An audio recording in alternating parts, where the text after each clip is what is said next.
Just because people are likely to die does not give you and I the right to deliberately kill them via something like dismemberment. Trent is shadowboxing. Nobody is talking about wanting to have abortions because fetuses are more likely to die. That's a premise, if you followed the string along, that Trent created and invented and attacked himself all within the span of 30 seconds.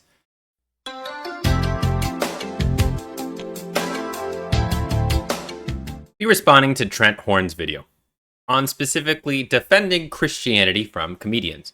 And one interesting thing about Trent Horn is that he's an accomplished apologist. This means that he's able to use rhetoric very well and defend his faith in a very confidently sounding way. He also uses techniques like framing. So as I am doing right now, in a sense, framing this video, he will be framing the defense he has against the comedians, saying that the jokes they have aren't even funny or humorous, but simply being used to attack Christianity as a political or emotional motive.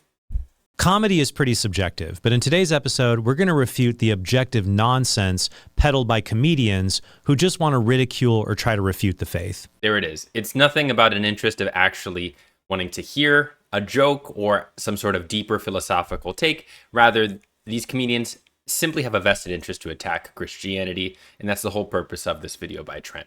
Now, I do think apologetics works much more in terms of maintaining believers of a Christian faith and keeping them there, rather than converting new people from non-Christian or secular viewpoints. So this plays right into that, in the point that it's talking to Christians about how you should stay Christian, and there are these people out against us, outside of the world of Christianity. Another big thing about Christianity is the persecution complex. The idea that we are always being attacked, we are always a minority, we are always the victim. So this plays right into that. Let's listen a bit more. But these comedians we're going to talk about today aren't even trying to be funny. They just want to attack Christianity under the guise of comedy. And so we're going to point out what's wrong with their laughably bad arguments. And there's the crux of his point. If there's anything you take away from the Trent video being a loyal Catholic, it's that little 7-second soundbite. They're attacking Christianity. Their arguments are bad. First, here's Sarah Silverman. Christianity is super old, but it's crazy. I mean, you're born a sinner. By being born, you are a sinner and you're going to hell. But you can just apologize and then you can go to heaven. No big deal. If you're a murderer, same thing, it's just apologize and go to heaven. You can be Hitler and go to confession and say, "Forgive me, Father, I killed 6 million Jews." And the priest would just be like, "No problem, say 10 Hail Marys." And Hitler goes to heaven. When it comes to salvation, I love watching non-religious people try to say God is unfair. On the one hand, they think it's horrible God would send someone to hell. On the other hand, they think it's horrible that God would allow some sinners to repent and go to heaven.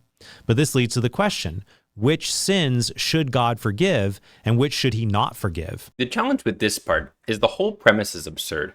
And Trent is forgetting to separate these ideas. One criticism is the idea of eternal punishment for finite sins. The idea of hell, of sending anybody to hell for eternity, most secular people would have problems with. Because we have ideas of an eye for an eye, or at least trying to give a fair sort of punishment for a fair sort of crime. But in addition to that, it is perplexing then if you murder people, if you murder thousands of people, millions of people, that weighs the same. Many of these critics will just offer an arbitrary standard of a good person. What is an arbitrary standard of a good person versus your arbitrary standard from a Christian model? I could say it's just as arbitrary that you pick your values from Christianity rather than we picking it from Islam, Mormonism, Hinduism, Buddhism, Taoism, or any other religion or philosophy made by man throughout the last several thousands of years. And even if you do think Christianity is true in terms of its morality, think about the inner workings then. God says something is moral and it becomes moral. That, in my view, is more arbitrary than systems we have of ethics and morality like, say, rule utilitarianism.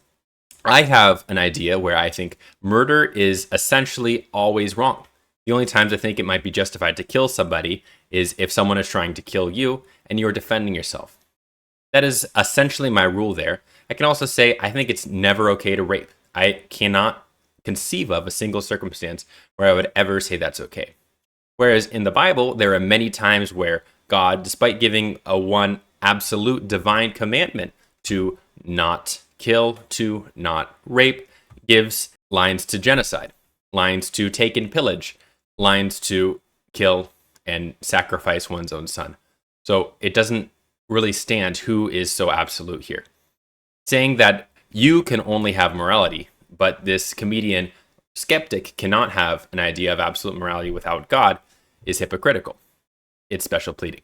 In this other monologue, she expresses being torn about condemning Louis C.K.'s sex scandal with women he masturbated in front of because, well, Louis C.K. is her friend. Here's where I'm at on it as of this moment. It could change tomorrow, and if it does, I will keep you posted.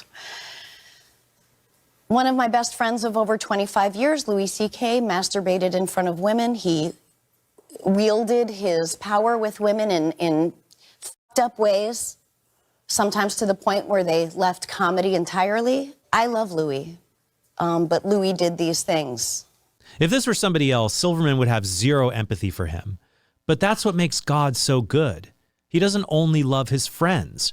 God loves the entire world, and he desires the salvation of every single person. There is no sin too big for God to forgive, and no person beyond God's transformative and redeeming love. If you ever tell yourself that God could never love or forgive you, know that that's not true. That evil thought comes from the devil. Ask God to bind it and free you from its influence in your mind. There is no inconsistency with the comedian's moral perseverance, or whatever you'd want to call it, saying that it's absurd for murderers and people like Hitler to be forgiven and going into heaven through the joke she was offering at the beginning, and saying that she has a friendship with Louis C.K., but he did something horrible as masturbating in front of women without their consent, is not a contradiction. It's not hypocritical. It's honest. You're a friend with somebody, and you have a standard. You have a standard that it's not right to sexually assault or molest or do non-consensual sexual acts in front of somebody. And if that person's your friend, of course, she's saying is they did something wrong. She's not saying Louis C.K. did something good. The fact it's a struggle is because Louis C.K. is her friend. There's nothing inconsistent about that. And the fact that God apparently would forgive everybody regardless, I don't see how that is even relevant here. The point is that you can have an idea of a moral understanding as a human, and you can empathize with other humans. God, you say, can forgive everybody, but again, going back to 5 seconds ago, decides to flood and kill the whole world, decides to genocide the Canaanites, and says that eventually he'll come again and do some more killings and whatnot. And we have a much more logically consistent moral system when the punishment and the crime fit one another. The inconsistency with Christianity is that there is an insistence on forgiving your abusers. That is the criticism that's levied against it. Next, we have George Carlin, who thinks he has a knockdown argument against the pro-life position. Here's another question I have. How come when it's us, it's an abortion, and when it's a chicken, it's an omelet? Because, ding dong, chicken eggs are not fertilized. When you eat an omelet, you aren't eating an embryonic chicken. But when you abort a pregnancy, you kill an embryonic human being. We put arbitrary labels and times on what isn't a random piece of biodegradable matter or food and what is life. The whole point of George Carlin's argument here is that when you can call something life is not so cut and dry as theists may make out. And some eggs people eat are fertilized. In Southeast Asia, there's a snack called balut, which are fertilized eggs, typically from a duck. Do you not just notice you're contradicting your own argument? The idea is that omelets are different from eggs and that they're not fertilized, but we eat omelets anyway, okay? But then you're showing an example of people eating ducks that are slightly developed or in the embryonic state, and people are eating that you're contradicting your first argument there. And you can tell that's not a potential duck, it's just a really tiny duck. In the same way a fetus or embryo is not a potential human, he or she is a tiny human who is the victim of murder when he or she is aborted. And then calling it murder to have an abortion is putting the cart before the horse. Trent's already said that the answer to his argument is here. We're just going to build our steps there instead of trying to get there honestly. Is a fetus a human being? This seems to be the central question. Well, if a fetus is a human being, how come the census doesn't count them? If a fetus is a human being, how come when there's a miscarriage, they don't have a funeral? If a fetus is a human being, how come people say we have 2 children and 1 on the way instead of saying we have 3 children? People say life begins at conception. I say life began about 1 billion years ago, and it's a continuous process. Continuous, just keeps rolling along. Life may have been around for billions of years, but an individual's life is not that long. I would have asked George Carlin, how old are you? The whole point George Carlin is saying is life and its boundaries and its lines are blurrier than we try to make it out to be in the day-to-day. The evolution of species is a complete generation upon generation mutational thing that's always happening. And that's what George Carlin's referring to. Life is always evolving. Life is always changing and always moving forward. And the lines we draw are at most arbitrary. Why would you only start counting at the moment you left your mother's womb? That's exactly the question. Why would you start counting there? Why would you start counting anywhere? How does your location change your value? Were you not a human 5 minutes before that time? What? We celebrate birth not because it's the moment we came into existence, but because birth is the moment our existence changed from being a private, exclusive one with our mothers to being a public one that can be shared and more easily documented with other people. You had a baby. Congratulations. Hey, congratulations on the birth of your child. Congratulations on the birth of your child. Congratulations on the birth of your child. Congratulations on the state of the infant that was in your womb is now in the state of being in the world with everyone else. Trent, are you an alien? But our life before birth was still life. And when that life ends in miscarriage, for example, many people do have funerals in this case. Okay, so this is now a playground argument. George Carlin is pointing a jest at the large majority of people do not hold funerals for miscarriages. And Trent is simply saying, no, some people do have funerals for miscarriages. Checkmate, atheists. But so what? Many people had no emotional reaction to George Carlin dying in 2008, or to the millions of other people who die every year. But that lack of an emotional reaction doesn't mean those people were not people. We speak about unborn children with potentiality like I have a child on the way, or we don't count them in a census because they have a high risk of mortality. Carlin even notes that. Is it because they have a high risk of mortality? Well, we still count people who are stage 4 cancer patients on the census, or we still care about them, right? We still care about people with leukemia. We still care about people with terminal diseases of any kind and every kind. We just have this distinction of when people are born is when we consider them to be people. So it isn't about the fact that they're unsustainable or likely to die soon. It is entirely on this distinction we have that they are born, and that it is no longer an issue of the woman's own health and her own dignity and ability to choose of her own body's volition, but now it's a separate life in and of itself. 80% of a woman's fertilized eggs are rinsed and flushed out of her body once a month during those delightful few days she has. They wind up on sanitary napkins, and yet they are fertilized eggs. So basically what these anti-abortion people are telling us is that any woman who's had more than one period is a serial killer. Trent started this video by saying none of these jokes were attempts to be funny, but attempts to attack Christianity. I mean, the crowd seems to be laughing. I thought George Carlin was pretty insightful and funny myself.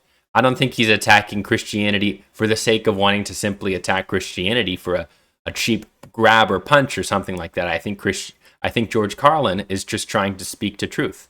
What he knows is truth. And the amazing stand-up he does, that's a combination of philosophy and comedy.